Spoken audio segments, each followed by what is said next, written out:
सफलता का पांचवा आध्यात्मिक नियम जो दीपक चोपड़ा जी ने दिया है उसके बारे में मैं आज बातचीत करने वाला हूं।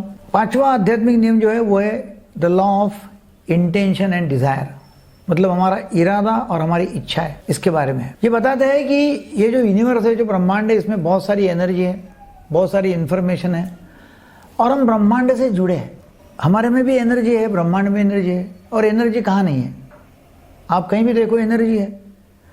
घास उगता है तो घास में एनर्जी है, कोई पेड़ है, पौधा है, उसमें एनर्जी है, कोई जानवर है, प्राणी मात्रा है, उसमें एनर्जी है, फूल है, उसमें एनर्जी है।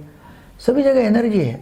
सिर्फ प्राणी मात्रा में और हमारे में, ह्यूमन बीइंग में ये फर्क है कि हमारे पास में ब्रेन है और वो ब्रेन जो है ना, वो बहुत सारी कलाकारी कर सकता है। वो एनर्जी को चैनलाइज कर सकता है, वो इंफॉर्मेशन को चैनलाइज कर सकता है। तो फिर उसका कैसा इस्तेमाल करना वो बताया गया है। देखिए, ये जो ब्रह्मांड है इसमें बहुत सारी चीजें हमारी तरफ आती है, वो आ रही है। तो क्या हम रिसीविंग मोड में हैं कि भाई आने दो आने दो? बहुत बार ऐसा होता है कि नहीं नहीं मुझे तो ये मिलने वाला नहीं है, नहीं तो मेरे लिए संभव नहीं है, नहीं मैं तो फेल हो जाऊंगा, नहीं मेरे को तो कुछ मतलब मजा आने वाला नहीं है, वो तो मुझे ऐसा बोलने वाला है। मतलब हम रिसीविंग मोड में है नहीं, हमको ये पहले से पता है कि वो होने वाला है नहीं। तो जब हमको पहले से पता है कि होने वाला नहीं है तो फिर यूनिवर्स आपका साथ देगा नहीं। वो निगेटिव एनर्जी जो तैयार होती है, वो निगेटिव एनर्जी आपको आगे बढ़ने देंगी नहीं। तो हमको रिसीविंग मोड में रहना है, रिसीव करना है ब्रह्मांड से, और रिसीव करते करते ही आगे बढ़ने का है जो एफर्टलेस होगा। ये जो हमारे में एनर्जी है, ब्रेन है, वो हम कैसे एक्सपीरियंस करते हैं? वो हम एक्सपीरियंस करते हैं विचारों से, फीलिंग्स, भावनाएं, इमोशंस, इच्छाएं, कुछ हमारी याददाश्त जो है वो याददाश्त, इंस्टिंक्ट्स जो हमारे आंतरिक इच्छा होती है, ड्राइव्स जो हमको चलाती है, और हमारी धारणाएं, बिलीव्स, मतलब हमारे बिलीव्स है, कुछ विचार है जो पक्के दिमाग में बैठे हुए, कुछ थॉट्स है, कोई इमोशंस है, कोई फीलिंग्स है, कोई ड्राइव्स है, कोई इंस्टिंक्ट्स है। इससे हम चलते हैं, मतलब ये हमको चलाते रहते हैं। ये हमारे दिमाग में है और ये जब हमारे दिमाग में है तो सिर्फ इसके वजह से हम लोगों से अलग अलग है। अदरवाइज वैसा देखा जाता है एक ही है, मगर किसके थॉट्स कुछ है, किसके थॉट्स कुछ है। हम बहुत ही ब्रॉड लेवल पे देखेंगे तो भाई थॉट्स भी तो सबके सेम ही है, थॉट्स कुछ अलग नहीं है, सभी के थॉट्स कम ज्यादा मात्रा में एक जैसी है। तो फिर सवाल आता है कि फिर हम अलग कैसे? हम अलग है सिर्फ बॉडी से, अदरवाइज हम सब एक ही एनर्जी है। मैं और आप अलग नहीं हो, एक ही हो। तो फिर ये यदि तो फिर हमारा इंटेंशन और डिजायर्स हमको यदि लाना है, प्रैक्टिकल में लाना है, तो हमको हमारा अटेंशन जो है, जो हमको ब्रेन ने दिया हुआ है, वो अटेंशन हमको एक जगह रखना पड़ेगा, लक्ष्य एकाग्र करना पड़ेगा, लक्ष्य केंद्रित करना पड़ेगा। और ऐसा बोला जाता है कि जिस जगह आप लक्ष्य एकाग्र करते हो, जिस जगह आप पूरा अटेंटिव रहते हो, अटेंशन में रहते हो, जिसके ऊपर आप अटेंशन देते हो वो बड़ा होते जाता है। So like what ever you put your attention on will go stronger in your life. और जिससे आप अटेंशन निकाल देते हो, लक्ष्य हमारा विचलित करते हो, दूर लेके जाते हो, वो गायब हो जाता है, छोटा हो जाता है। तो फिर हमको क्या करना होगा? हमको पूरे ताकत के साथ में, पूरे शिद्दत के साथ में हमारा अटेंशन, लक्ष्य एकाग्र करना होगा, फोकस करना होगा एक जगह पे, पूरी ताकत लगाए, एक ही जगह पे फोकस करना है। इंटेंशन और डिजायर में बहुत फर्क है।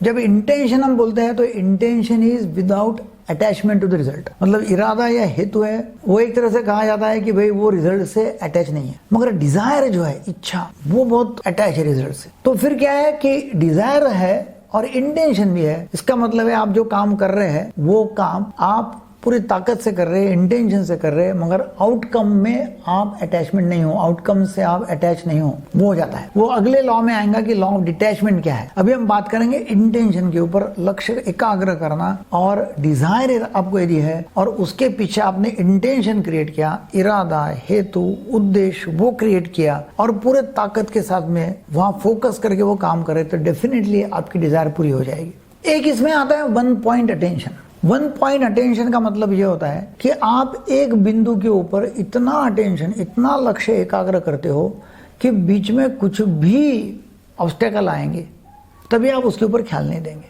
बीच में कुछ भी आपको बहकाने वाली बात आएंगी, लक्ष्य विचलित करने वाली बातें आएंगी, आपका ख्याल भटकने वाली बातें आएंगी, वो आप करेंगे नहीं, आएंगे तभी उसको डील करेंगे, मगर वो आप फिर से वापस एकाग्र चित्त हो जाएंगे। उसको बोलते हैं वन पॉइंट अटेंशन। इसका मतलब ये है, फिर से रिपीट कर रहा हूं, कि आप ऑब्स्टेकल से विचलित नहीं होंगे, विचलित करने वाली कोई परिस्थिति हो वहां से विचलित न होंगे, आप पूरा अटेंशन एक जगह देंगे।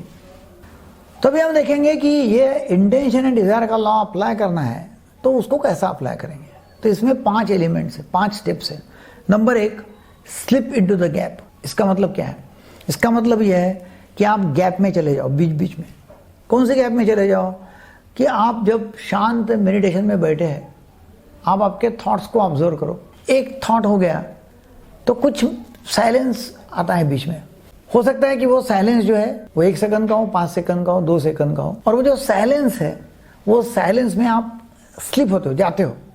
तो वो साइलेंस में आपने अपना इंटेंशन डालना है। तो साइलेंस क्या है? साइलेंस एक उपजाऊ जमीन है। जो जमीन में आप अच्छे बीज डालते हो तो वो बीज के अच्छे पौधे तैयार हो जाएंगे, फल अच्छा मिलेगा। तो स्लिप इनटू द गैप। फिर से रिपीट कर रहा हूं, इसका मतलब यह है कि आप मेडिटेशन करो, साइलेंस में बैठो, मौन व्रत धारण करके बैठो, और एक थॉट हो गया तो दूसरा थॉट ऑब्जर्व करो। एक थॉट आ गया है वो निकल जाएगा, तुरंत आपको जो चाहिए वो उसमें डालो, दूसरा थॉट आने के पहले। तो ये हो गया स्लिप इनटू द गैप। मतलब 2 थॉट के बीच में जो आता है गैप, उसमें आप आपके इंटेंशन और डिजायर जो उसमें डालो। नंबर 2, ये जो गैप तैयार हो रहा है वो गैप में आपने इंटेंशन डालना है। पहला स्टेप क्या है कि गैप तैयार करो। दूसरा है कि वो गैप में अभी आपके इंटेंशन और डिजायर डालो।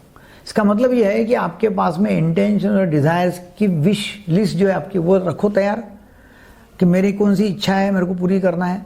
वो मगअप करो, मुंह पाठ करो।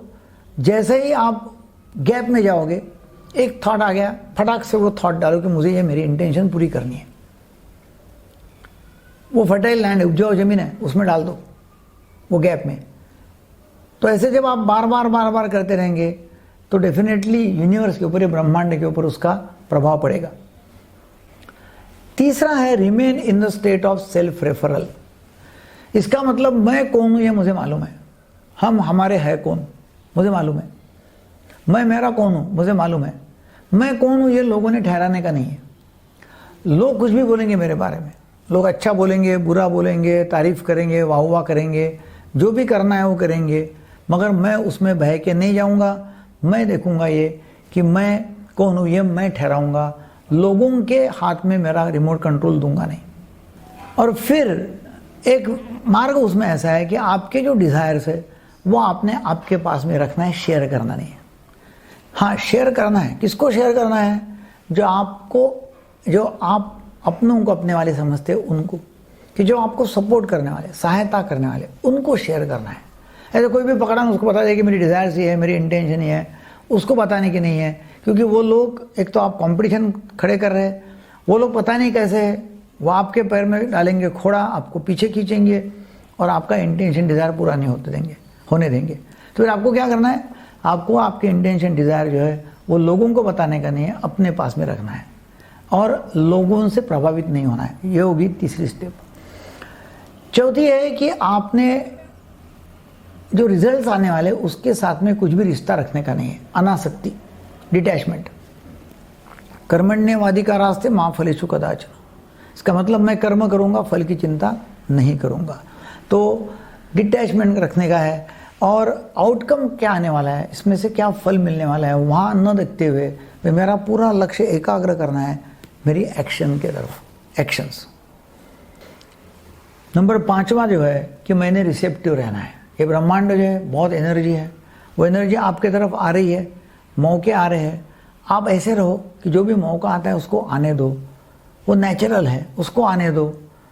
जब आप फ्लो को आने देंगे अंदर, रिसेप्टिव रहेंगे, तो डेफिनेटली आपकी डिजायर्स पूरी हो जाएंगी। तो ये है 5वां लॉ। इसमें अप्लाई कैसे करना है, एप्लीकेशन एक्चुअली, तो उसमें बताऊंगा स्टेप्स। नंबर 1, मैं मेरे डिजायर्स की एक लिस्ट बनाऊंगा और वो लिस्ट मैं मेरे पास में हरदम रखूंगा। जब जब मुझे टाइम मिलेगा वो लिस्ट मैं पढ़ूंगा। जब जब मैं मेडिटेट करूंगा और वो जो गैप मुझे मिलती है थॉट्स के बीच की, वो गैप्स में मैं ये इंटेंशन डिजायर उसमें डालूंगा। मैं रात को सोने के पहले ही लिस्ट पढ़ूंगा, सुबह उठने के बाद में तुरंत ये लिस्ट पढ़ूंगा और ये लिस्ट पूरी कैसी होंगी उसके बारे में नेचर के ऊपर छोड़ दूंगा। दूसरा जो है कि मैं जो मेरी डिजायर्स है वो तैयार करके छोड़ दूंगा जो एक्शन करना है वो एक्शन करूँगा, एकाग्र चित्त करके एक्शन करूँगा, मगर मैं बाकी सब ये नेचर के ऊपर छोड़ दूंगा, ये ब्रह्मांड के ऊपर छोड़ दूंगा कि भाई वो मेरा पूरा करेगा। मुझे जो करना है, मुझे एक ही काम करना है, मुझे कृत्य करना है। बाकी ब्रह्मांड जो है उसमें एनर्जी है, वो जो भी है वो करेंगी और मुझे जो फल मिलना है वो मिलेंगे। तीसरा जो है कि मैं प्रेजेंट मोमेंट में रहूँगा, वर्तमान में रहूँगा और पूरा लक्ष्य एकाग्र करके वर्तमान में काम करूँगा। जो भी ऑब्स्टेकल्स बाहर से आते हैं, जो भी कठिनाइयाँ आती है, जो भी आपको रुकावटें आएंगी, जो भी आपके पैर खींचने वाले आएंगे, कुछ भी होगा तभी मैं उससे विचलित नहीं होऊंगा। मैं पूरा ख्याल, मेरे पूरा इंटेंशन के साथ में मैं पूरी डिज़ायर करने में लगाऊंगा, लक्ष्य एकाग्र करूंगा बिना विचलित होके। तो ये तीसरा प्रैक्टिकल एप्लीकेशन है। यहाँ मैं रुकता हूँ। Thank you very much. ये 5वां आध्यात्मिक नियम है सफलता का। आपको अच्छा लगा तो लोगों को शेयर करो। Thank you very much.